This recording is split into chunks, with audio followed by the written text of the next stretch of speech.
Okay, for this video, I'll be finding the slope of the tangent line. The slope of the tangent line is found by using the equation the limit as h approaches 0 of f times x plus h minus f of x, all divided by h. The equation of the tangent line is y minus f of x1 equals m times x minus x1.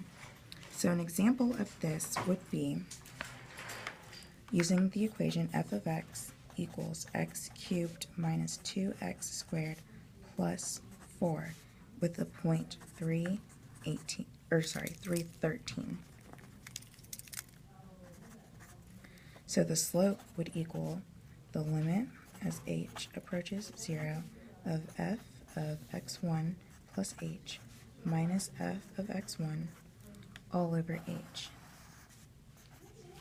x1 would be 3, which you get from your point, and the f of x1 would be 13, which you get from the y value of your point. So the slope would be equal to the limit as h approaches 0 of f of 3 plus h minus 13 all over h.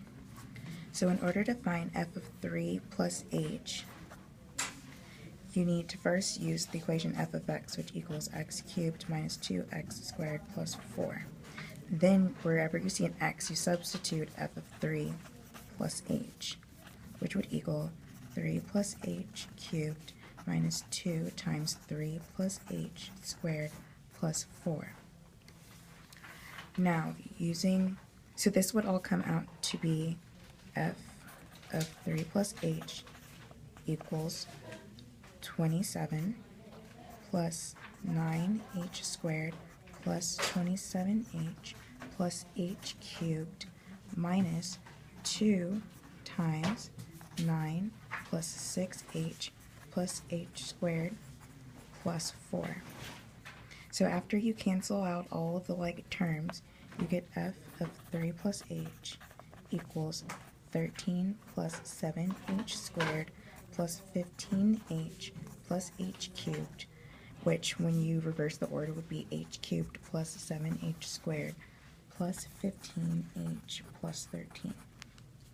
So you put this back into your limit problem where you limit as h approaches 0 of h cubed minus 7h squared plus 15h plus 13 minus 13, which we have up here in the original problem, all over h.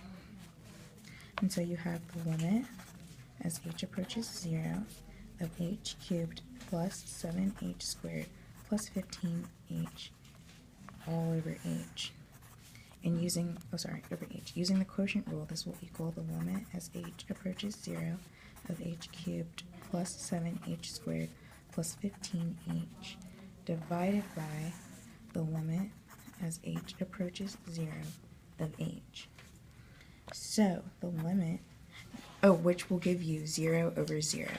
And since you cannot have 0 in the denominator, you know that this cannot be a solution. So you have to find like terms in the numerator and denominator.